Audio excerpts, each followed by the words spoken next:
Folks, we're not done yet. We never are. Welcome to the back half of So Bad It's Good Pop Culture Roundup.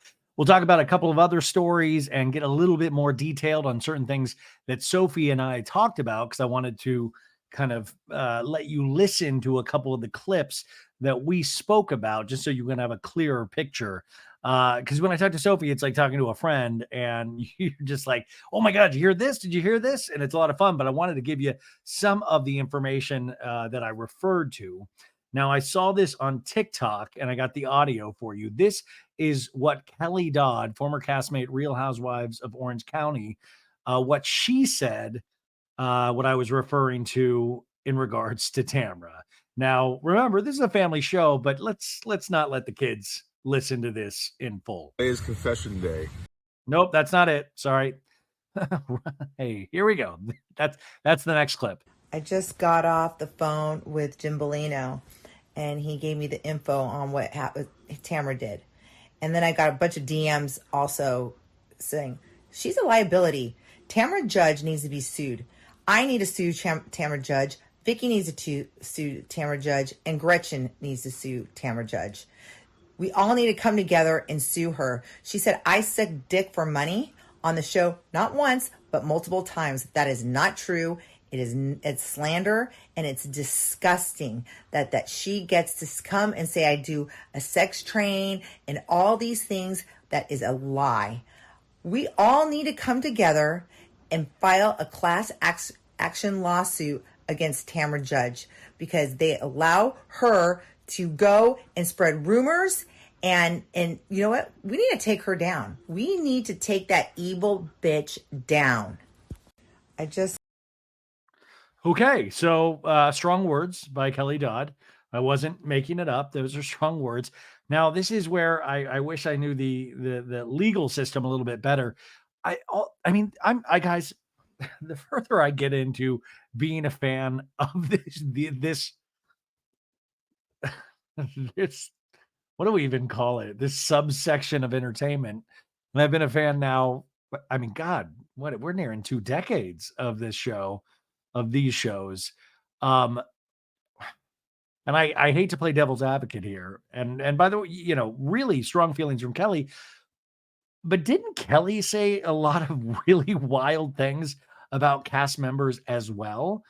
But I think it's interesting. And to my point earlier, having that photo where Gretchen Rossi, was hanging out with Katie and Jen Pedranti, it's really interesting when they get into the off season. I think this is another thing that we should all pay attention to, because remember, cast contracts don't usually even start going out until a couple weeks after the reunion, right? After the reunion. I believe it's after the reunion airs.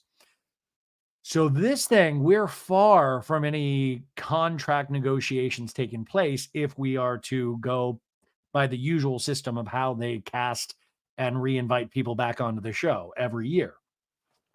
So it is interesting that they're all hanging out, and I sometimes wonder what that is. And I don't know if we'd ever get an honest answer from somebody, but is this trying to show the producers like, look, we could have this formation next season, huh? You like this? You like a little Gretchen in the picture? Or we've had Vicky say a lot of strong words like, hey, over here, wouldn't you like the OG back? Like, is this part of almost wooing the producers of what you possibly could have next season? I mean, I think that's potentially one way to look at it. I mean, another way to look at it is, hey, they just like hanging out with former housewives. That's cool too. But when Kelly makes these kind of strong statements, I think it comes from a deeply personal place. But I would think that part of it is also like, look at me coming for Tamara. Look how good this looks on me. Look what you could get next season. Put me in, coach. Like, is there a little bit of that in there? Or is Kelly literally just going, I want to sue Tamara? And then Jim Bellino getting involved. She starts that out. I talked to Jim Bellino. And Jim Bellino, as me and Sophie talked about, and I've talked about this many times on this show, successfully sued Tamara, Shannon, and Heather McDonald and won. Now, this is what I was talking about in regards to Jim Bellino. Shout out, Jim. No problem here, bud. I just want to say, hope you're well. That was a cool jacuzzi. I wish I could have a jacuzzi. That's amazing. This is what he says. What I was referring to earlier. Now, this was today, and this is from an account called the Bravo Investigator. Great account. Go follow it. The first clip from Kelly was I found on TikTok. Today is confession day. I have unresolved bitterness and anger towards a person, and I didn't realize that until the last 72 hours. 6 years ago, I had to sue a public figure for slander and defamation. I won that case, but what I didn't realize was I was not healed. And the reason I realized that is because just 72 hours ago, this same person, a public figure, slandered and defamed a friend of mine. It brought back really bad, unresolved issues of anger and frustration. Right now, I forgive you for the things that you said and the damage that you caused me and my family.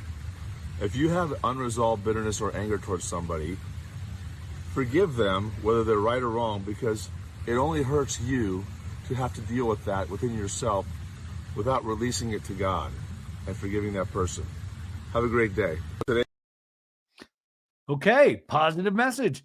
Give it up to God, and don't release this anger. Forgive.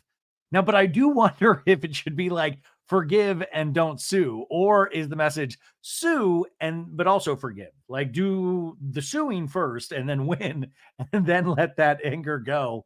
I wonder if Mr. Bellino has any different perspective of that suit, and also referring to the pain that it caused his family, because I believe it was a couple of jokes about the trampoline park that he used to own. And now I think he has like a successful bar in Palm Springs area. If I'm not Palm Desert, I don't want to put any, but I think he's got a bar.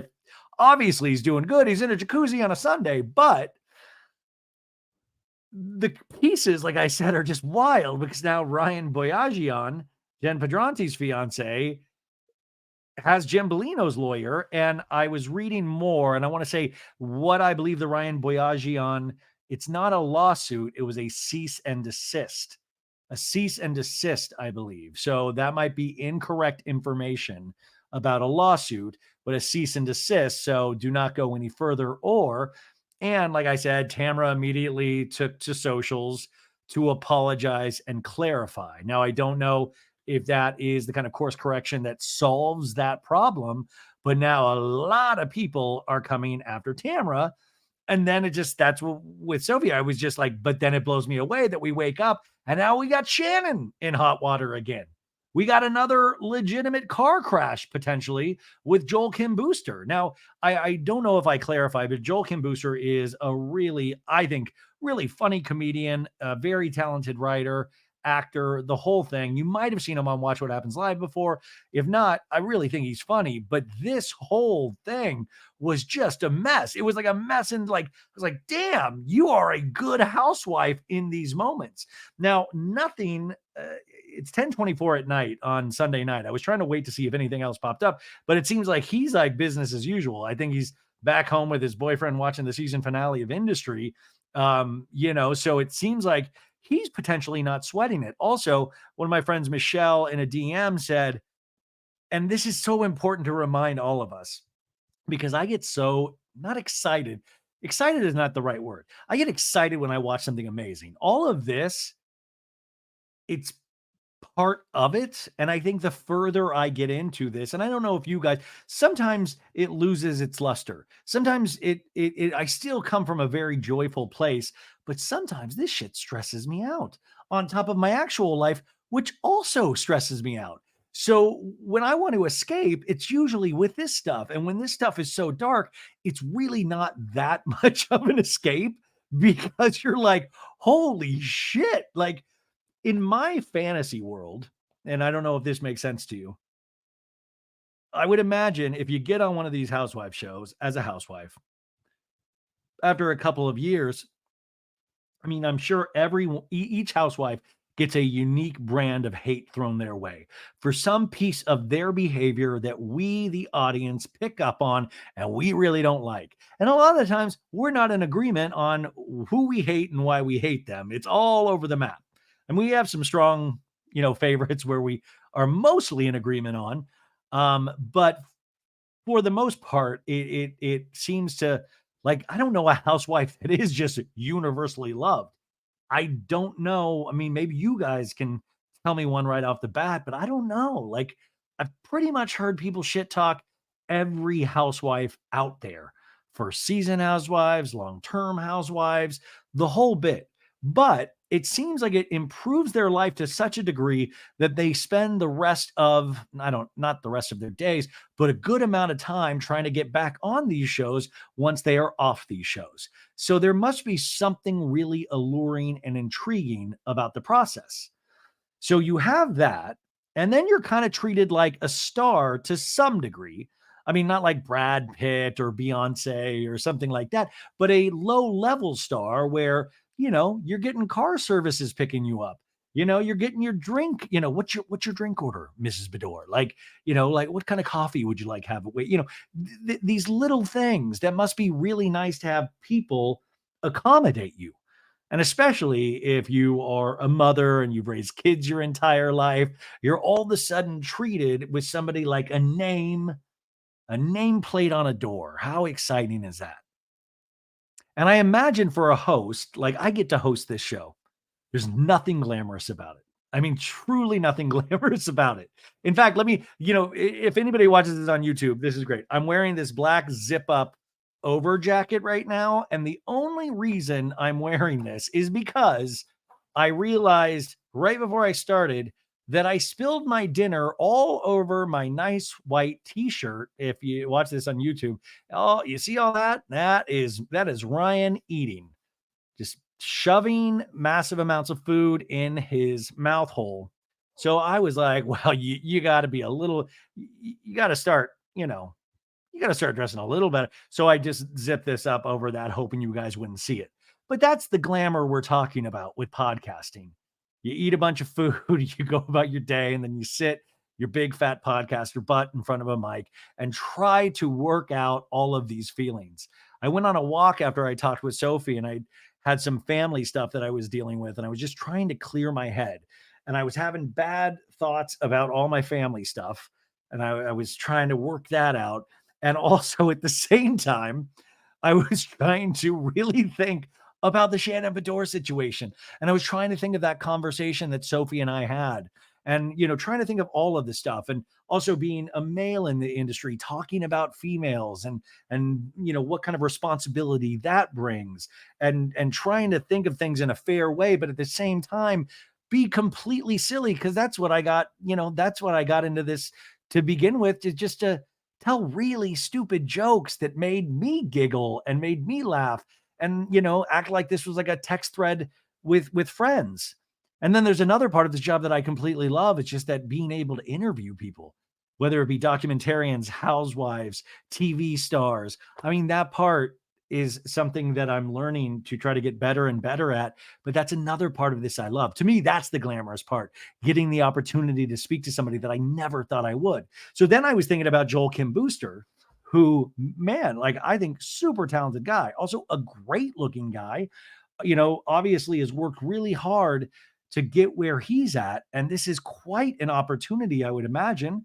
I think he's decently well known, but he's still on that cusp of, he could go even so much further. And an opportunity like this, you never know, right? You never know. I mean, this could be like Ariana Madix hosting Love Island. Like, you just don't know which opportunity is going to pop with an audience. So every opportunity you go into, there's this aspect of remembering and reminding yourself to be completely grateful for it, because all the times that you've had zero opportunities and you've had zero people wanting to work with you or give a shit.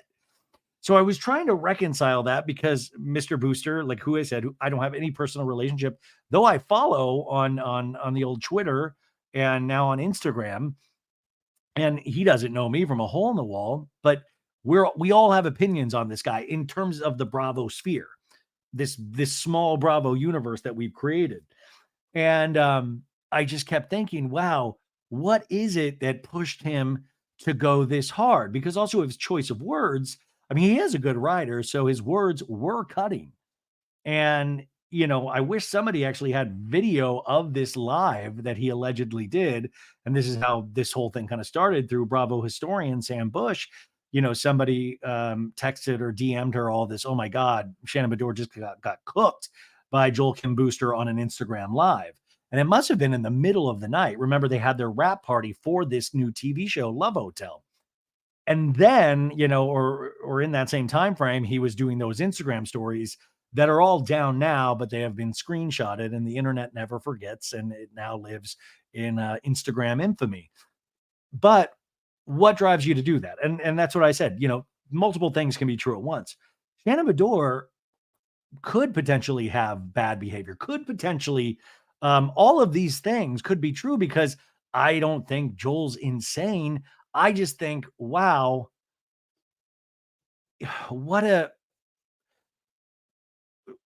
when you're working for a show, you're trying to put that show's, you're trying to make sure you help that show, make sure you don't detract from that show, make sure you aren't a liability for that show. And so even if you feel like your heart is in the right place, there are so many things you have to weigh out in your head. And after a rap party, I don't know if this man drinks or does, I don't know anything about that. But like, that's the thing that I'm like, was he have a clear mind? Was this in a heat of the moment, that he just kind of spit all of this out? And just as somebody that is so curious about the industry, and I learn more and more as I go, is how does this affect his future job opportunities? Does this really matter? And I know we all profess to be these, we're historians now, we're pop culture commentators, but half the time I see that online, none of the people talking have ever worked a day on set in their life. Wouldn't know the first thing it is, of how production actually works. So you have to also take that with a grain of salt. Like my friend said, when I started this long ass story, is that my friend Michelle said, hey, I was searching this online and it only came up in 2 places. So besides this Bravo audience, I don't think anybody, like TMZ didn't pick it up. Daily Mail hasn't picked it up yet. And it's bad when the Daily Mail hasn't picked up something. So, like, is that coming, or is it just done? Is this story just a non-starter? That's the other thing. Because to me, it was very gripping. And more to that, I was thinking that other thing that we talked about is this a PR move? I just in no world would see how this would work out in anybody's favor for this to be a PR move. Because no matter how you cut it, like you're like, oh, this builds excitement for the show. Like, I didn't even know about the show. Now I know about the show. Great. So you're saying Shannon has to be in on it. Joel Kim Booster has to be on it. And a lot of people think Shannon looked bad, and a lot of people think Joel looks bad. So you have to both be in agreement of, I will take my personal brand and I will allow you to talk shit about me. You have to agree to that to help the show, which just doesn't add up in my mind at all. And we literally still live in this QAnon based K-hole from like 8 years ago where everything is continually a conspiracy. And there's enough things out there where you're like, okay, well, the Epstein thing, that was true. The Diddy thing, the baby oil, these things are all true. And then people just start I saw this insane TikTok today of somebody saying that Kanye West jumped on the VMAs to interrupt Taylor when he was like, "Oh, I'm gonna stop you for a minute and say this award deserves to go to Beyonce for that music video," and it was actually he did that to protect Taylor from Diddy, and I was like, "Holy shit, we've gone too far. We have gone too far as a country where somebody legit," and this thing had tons of likes, tons of views, and I'm like, "Oh my god, we can literally say anything. We can say anything." We now are in a society, and I'm trying not to bum you out because I think there is so much stuff that we can be so excited and so in love with. But man, we are in a society where there's no truth, there is no lie. Because even when you lie, if you just commit to the lie, if you commit to that the lie isn't true, that eventually becomes the truth. You know what I'm saying? If you just And that, I think that's the frustrating thing about covering things like this, is because everything, there's no nuance anymore. It's cut and dry. People will hear and believe the rumor first before they ever hear the truth. And once the truth actually does come out, they still would rather believe the rumor. And that's the thing that you see every day doing this. Guys, I'm close to doing, if not already, 1,000 episodes of this show. Isn't that insane? I know Maritza and Sandra wanted me to like promote that and stuff. And in my mind, and this is why now I see a therapist and I'm on, antidepressants. It was like, oh, how sad is that? Instead of my first thought being like, holy shit, look at us. We did it. 1,000 episodes. Who would have thought?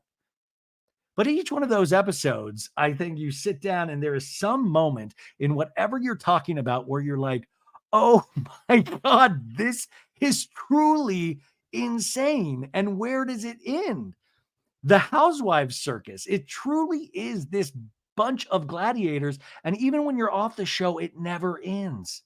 You'll always have Kelly Dodd out there posting something. You'll always have Gretchen Rossi ready to get in there. You'll always have Bethany Frankel. Like, she'll never be satisfied. There's always going to be chicken salad somewhere to eat. There's always going to be a party that she needs to show us that she was at. There's all that. And we pick up on those habits. We do it ourselves. Listen to me. I did 1,000 episodes. What kind of insane person comes and does this every day? Well, I know I actually truly do love this. So that's why I do it. Maybe that's why they do it too. Maybe it's really based around love.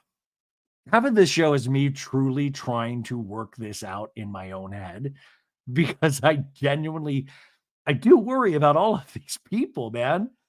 Like, Shannon has had a really hard road, and a lot of that road has been because of actions she has done. And I'm so curious, and I think you still pull for her. You still pull for her, and you do want her to get the help that she needs. And of course, like, man, you know me, I try to be nice to everybody. And especially if they come on the show, I try to be nice. I try to be nice. And I think I succeed at that most of the time. I would hate to. I mean, do you know, like, to me, like, it is such a privilege and an honor to be able to work anywhere in this industry. I was thinking I'm on Jeff Lewis on Wednesday. I get to host the after show with Kristen Takeman this week from Roni, which I've never hosted with. I don't even know how that's going to go, which, by the way, shout out to Justin Martindale and Evan. They got engaged. My buddy Justin. I first met him doing the Jeff Lewis show almost like a year ago. And he, to me, I love that dude so much. And we were joking about it on Extended this week because they just got back from Hawaii. And I was like, did you get engaged? Where's that ringer? Where's that ring on the finger? He's like, you don't see no ring on the finger. It didn't happen. And I will say, he told me later that it actually did. He told me off air, but then they officially announced it today. And I got to tell you, I love both of those guys so much, and I'm so happy for both of them and their engagement. And I can't wait to not be invited to their wedding. I think that'll probably no.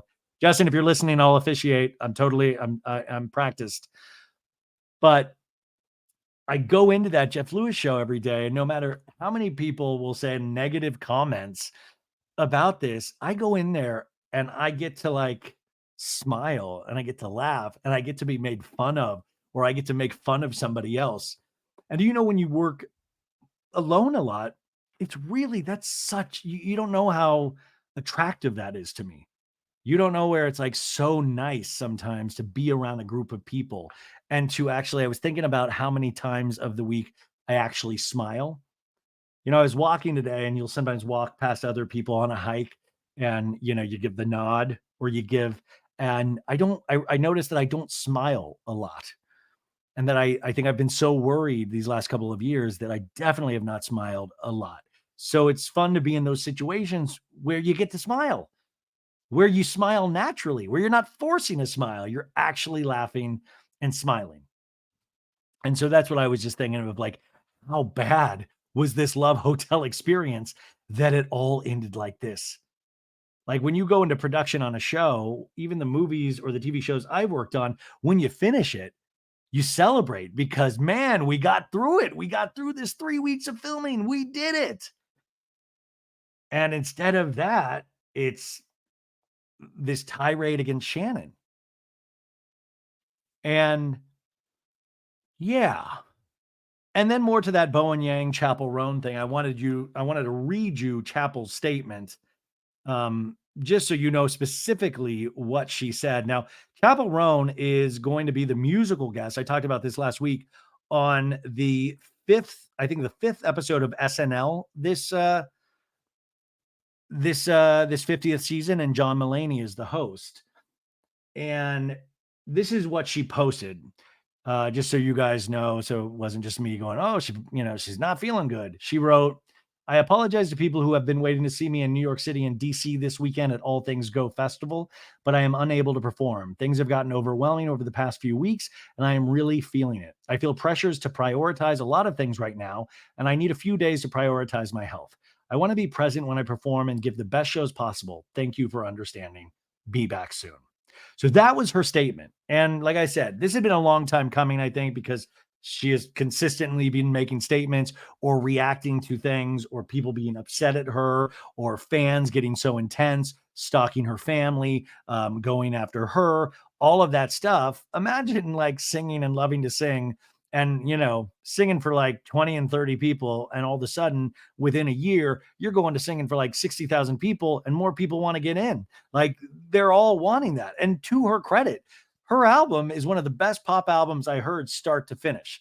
That I think was just like, damn, this kept me engaged. I listened to so much music and I did not tune out on that album at all. I was in it.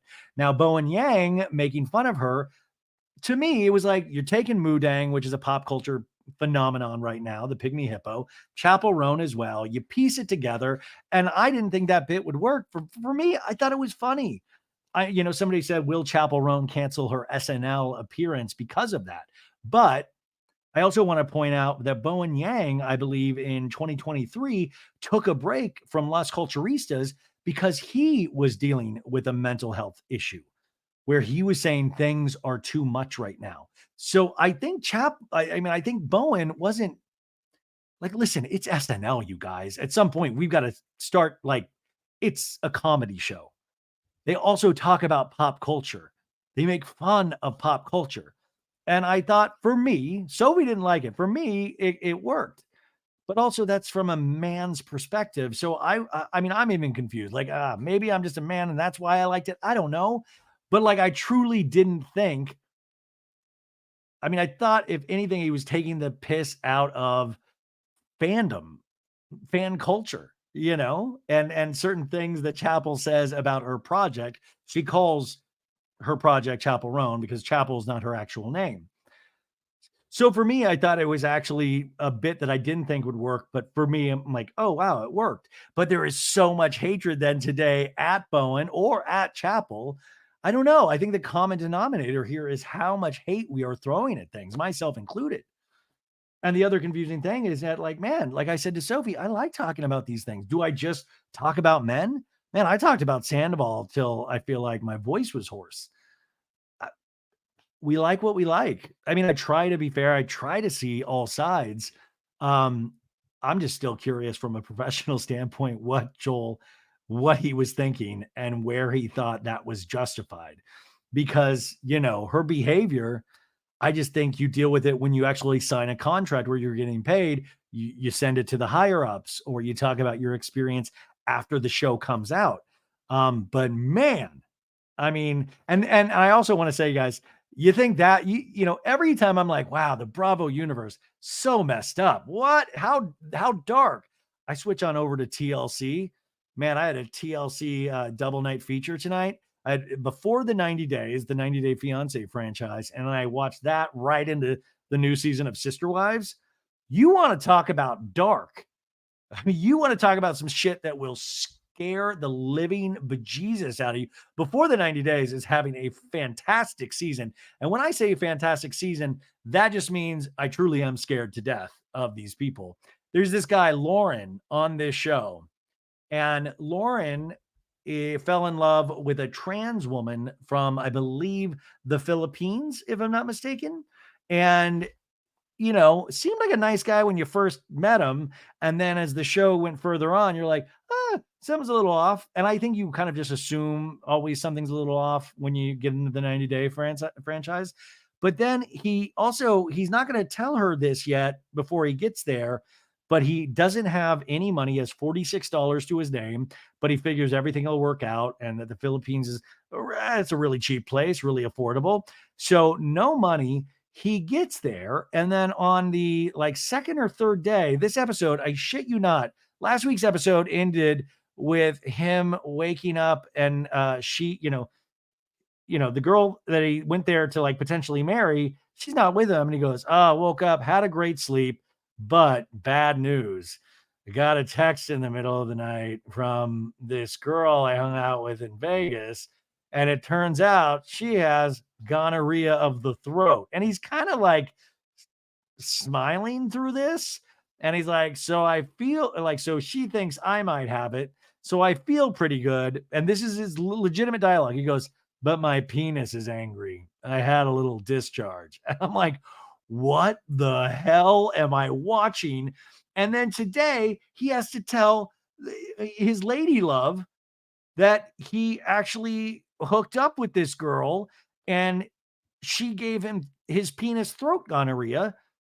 This is actually, and she's like, well, that you cheated on me. He's like, no, because we hadn't seen each other yet. And I was like, well, that's pretty good technicality. No, I'm like, and he's like, I can't kiss you because I've got to get a shot. But he's talking about this. He's not stressed at all. He's like, I get a shot, no big deal. No big deal. And he's smiling the whole time. There's no recognition in his brain of anything that he has done. And it's not even one of those like Sandoval kind of no, you don't understand, dude. It is the weirdest. I truly get scared watching this dude. And he's like, no, it's all good. It's all good. And she's tearing up. She's like, this is one of the first men that has actually made me feel loved as a trans woman. And this guy, I'm just run away from this guy. And then the other thing was she thought he would potentially bring her to the US, and he gets over there. He's like, I want to make a home here. The guy doesn't really have any kind of job, and it really is arguable if he has any skills, but he's like, no, I can work from here. And they're like, there's not a lot of job opportunities here. He's like, dumb, I can work from my computer. I can do a US computer job, and I can do it over here. I can make $17 or $18 an hour. Acts like he just knows where you get these computer jobs he goes, I can be a receptionist and just work different hours just in the US, with internet. You guys. So sometimes I have to remind myself that even as dark as the Bravo universe is, the TLC universe is so much darker. So much, because then you go on to Sister Wives, and this Cody Brown, the patriarch of this family, went from 4 wives to 1 wife within the span of a year and a half, 2 years. He's down to only one wife now, Sob and Robin, and he has now spent this season really leaning into he's the one that's been betrayed. He was like, I created this club and now I've been kicked out. It's my club. There's no actual personal responsibility ever taken. And he's like, I don't know if I want to go there because people look at me differently and treat me differently, but I have this family with Robin and I can do he's literally legitimately working out in his mind of I don't even need to talk to the rest of my 80 kids from all of these different ladies because I have this family over there that still play Jenga with me. It is wild. And this year, oh, dude, tonight's episode, you guys, I always joke. I say this all the time because Cody has this kind of, I think he's really proud of his hair. It's all of these really curly tendrils, and they're placed delicately over his forehead to make it look like he's got this rock star head of hair. But then in the side area here, if you're watching, I'm showing the side area tonight, especially when he was leaning down to play Jenga, huge gaping holes. And listen, we'll all face male pattern baldness at some point. I'm starting to recede in all these different areas, but he is, I mean, you can just tell, I'm like, oh my God, he must not have any kind of edit approval because I do not think he will be happy. And then I spent half the episode thinking, oh, wow, I bet Cody would look good bald. I just like my mind went to, and then I started putting my hand over his head just to like go, yeah, he's got a good shaped head. That could, yeah, why don't you just shave it all off? He's a fine looking guy. But the problem is, it's not about his looks. It's about that he truly doesn't know how to treat his family. And it seems like, and I hate to make these bold proclamations, it seems like the whole, polygamy lifestyle, even though I loved that show Big Love on HBO back in the day, it seems like it doesn't work. It seems like that it causes a lot of problems in the end. I don't know, and maybe sorry to all the polygamy families that are listening that it works, they're not a good representation then of the polygamy community because it is just a mess. How are you like the poster children for polygamy and now you're down to one wife? I mean, are we even going to attempt to get another wife at any point? Or are we now just not polygamous anymore? And you can tell Robin's always bummed out because she had this dream of sitting on the porch in these rocking chairs with her other sister wives, even though the other sister wives doesn't seem like they ever like Robin. So it is, you think your life's bad? Put yourself in any one of these shows. But tonight it was too much. I was like dealing with some family stuff and I was like, oh, I'm in a dark headspace. It was like, we got to find out what's going on with Love Hotel. Okay, so that is that. Oh. Okay, a couple of other things. There's always a couple of other things. And also thank you guys for letting me rant, work this stuff out. Thank you. Truly, thank you. Okay, so Stassi Schroeder, right? She's on Vanderpump Villa season 2. Well, cameras are up now on her other reality series she's doing for Hulu called Stassi Says. That's the working title. It might change, but we got photos from filming. I think they were filming over at her house, and it was her and her husband, Bo. I still don't know what the full concept of this show is because the details of it seemed a little murky. But we did see Tom Schwartz post a photo and put it on his grid on Instagram. So I don't know if Tom Schwartz is a part of this episode or who is just stopping by to send support. But also Stassi is doing, if I don't know when it releases, it might already be. No, it's not released because I would have heard about it. Katie Maloney and Dana Cathan's podcast, Disrespectfully. Stassi Schroeder is a guest, I think this week, or at least I saw photos of it. So that went. So Katie and Stassi, that's awesome. Going back and watching that first season of Vanderpump I did for the Patreon, which I'm going to, after this, record a Patreon with the reunion from that first season. So I'll do that for the Patreon. So what up, baddies? It was interesting to watch that show, to watch that progression, but also to watch those friendships, and especially Katie and Stassi. And it just reminds you of how friendships go through seasons. And sometimes you take breaks from friends. Sometimes it's just because life gets crazy. Sometimes it's because you're mad at them. There's so many different ways of like how friendship works throughout the years. And especially as you get older, my friends have kids and you try to find, it's a weird space getting older, like watching your body get older, watching watching yourself get used to things. Or I even noticed today when I was talking to Sophie and I was talking about her new podcast, and I was talking about Jake Shane, and I was in my head, I was like, he seems like a fun kid. And I'm like, oh, great. I'm in that phase of my life where now I'm calling younger people kids. Oh, nice kid. Seems like a sweet kid. Like, seems like a sweet kid. Oh man, I just cringed at myself so hard because I'm like, oh my God. I'm thinking these are like all these little youngsters doing their thing. But yeah, no, I'm like, oh, that's interesting. I'm curious what that podcast will be like. So I can't wait. Vanderpod Recaps, one of my favorite Instagram accounts.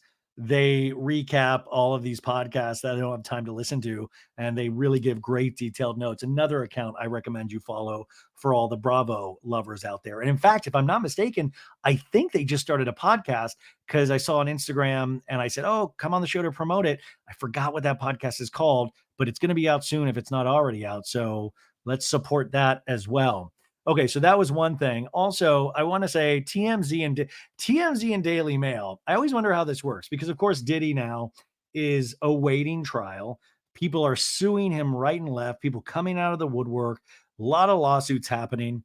But then you have these little pieces in TMZ, like this is TMZ's today. It was Diddy remaining positive in jail, ... Can't nobody take his pride.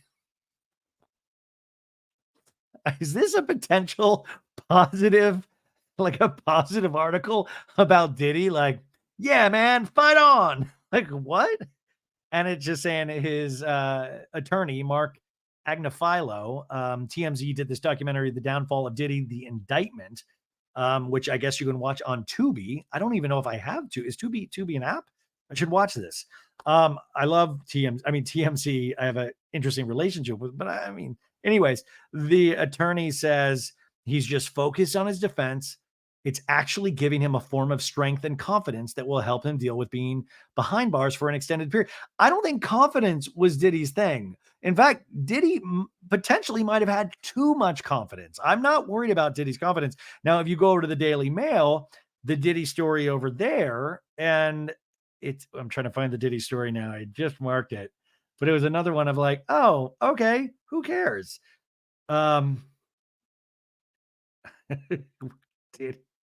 Oh, here it is.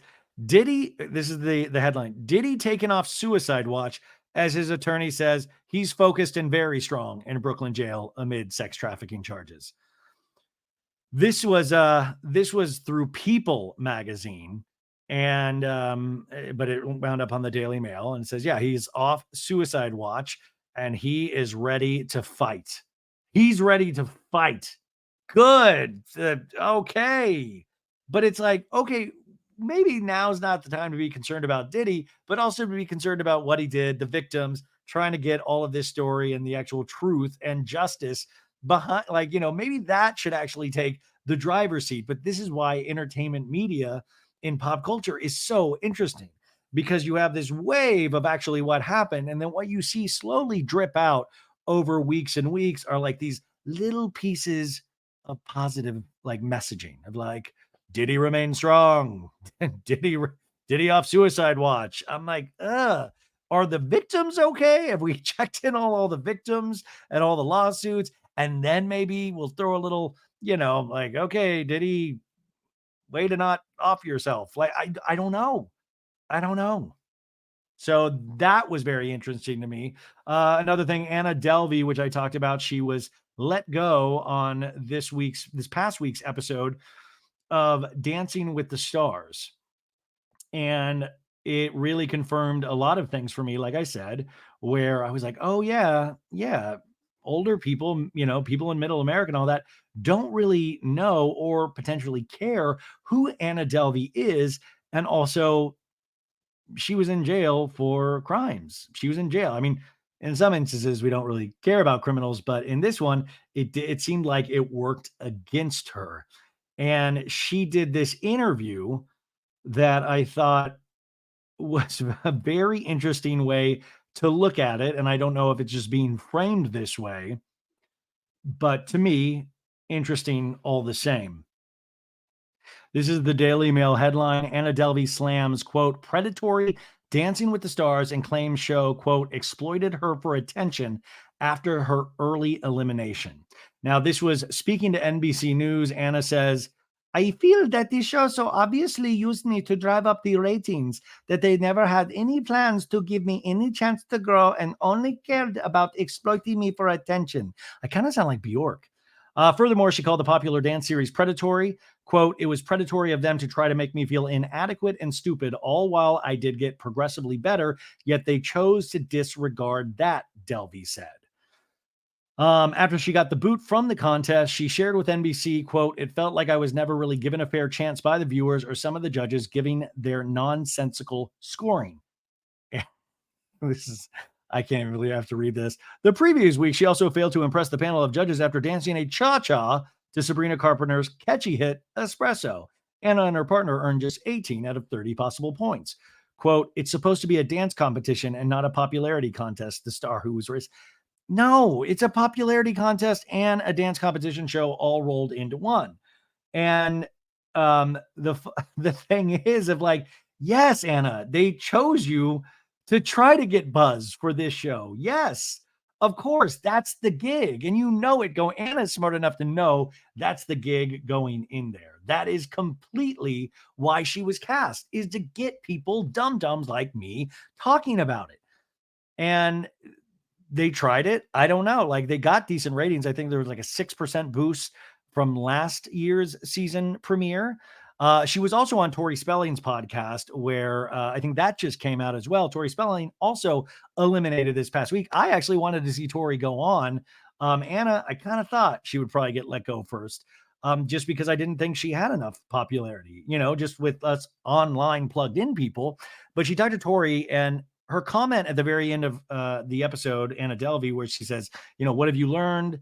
What have you learned through this process? And she goes, nothing.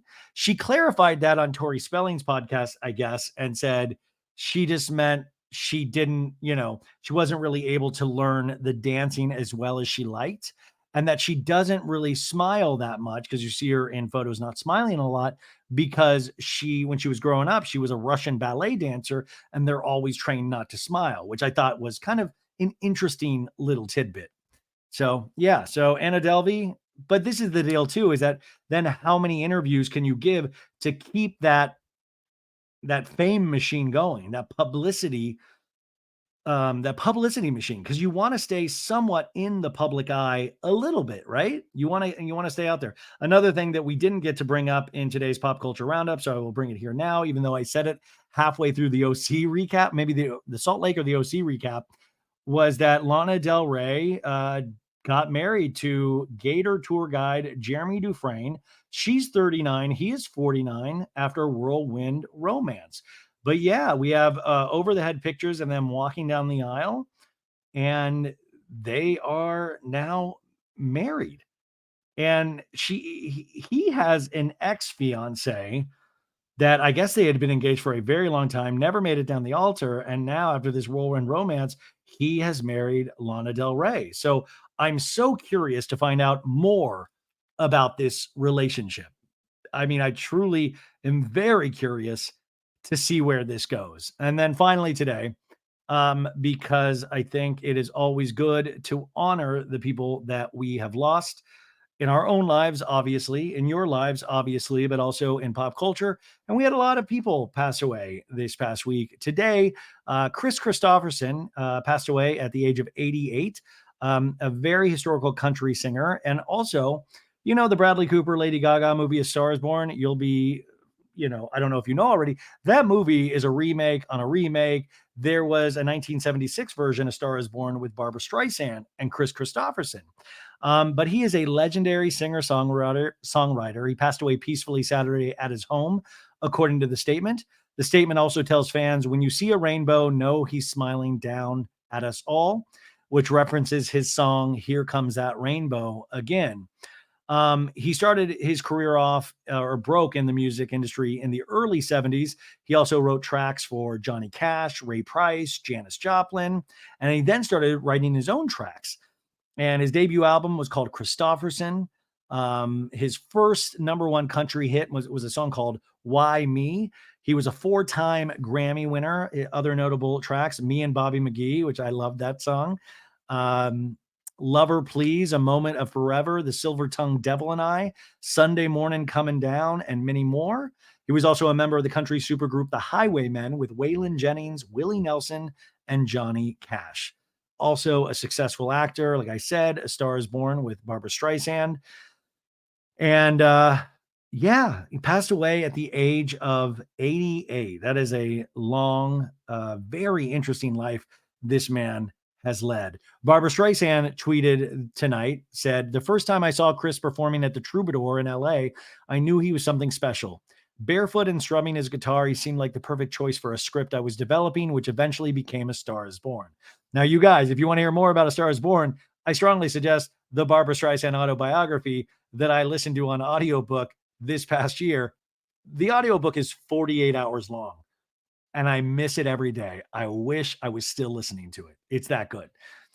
She says, in the movie, Chris and I sang the song I'd written for the film's main love theme of Evergreen. For my latest concert in 2019 at London's Hyde Park, I asked Chris to join me on stage to sing our other A Star is Born duet, Lost Inside of You. He was as charming as ever, and the audience showered him with applause. It was a joy seeing him receive the recognition and love he so richly deserved. My thoughts go to Chris's wife, Lisa, who I know supported him in every way possible. So rest easy, Chris Christopherson. Truly, look into this man's career. Really, a lot of amazing things. Now, this I have to reveal something about myself.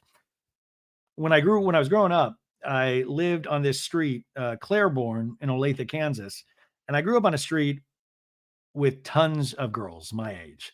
And I've said this many times. I hung out with the girls. It was much more exciting than hanging out with the guys. I wasn't good at sports, didn't really have an interest for it. I liked collecting baseball cards, so that was cool, but I think it was just I like being a collector and I still do. But the girls were always way better to hang out with, and they watched better things, they listened to better music. Now they got me into Days of Our Lives, the NBC long running soap opera. And I watched this for a great many years, Days of Our Lives, and I would take breaks from it, I remember. But then when you'd come back, those storylines move so slowly that you can catch up pretty quickly. You know, it's serialized soap opera. It's kind of like the Housewives. Well, we had a loss in the Days of Our Lives family. He played a character, John Black, and John Black was a badass on Days of Our Lives. The actor Drake Hogston passed away at the age of 70 this past week. The statement from his family says it's with a heavy heart that we announce the passing of Drake Hogston. He was thrown the curveball of his life when he was diagnosed with pancreatic cancer, but he faced the challenge with incredible strength and determination after putting up an unbelievable fight.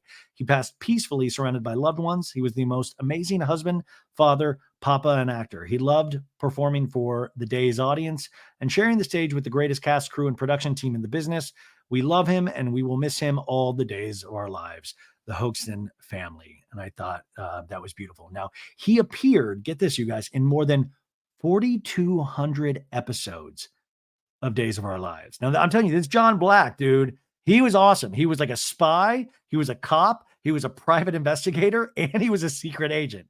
Like the guy kept getting more badass, and he used like back in the day, in like days, he had like jet black hair. And I remember as a kid, I was like, this guy's a badass.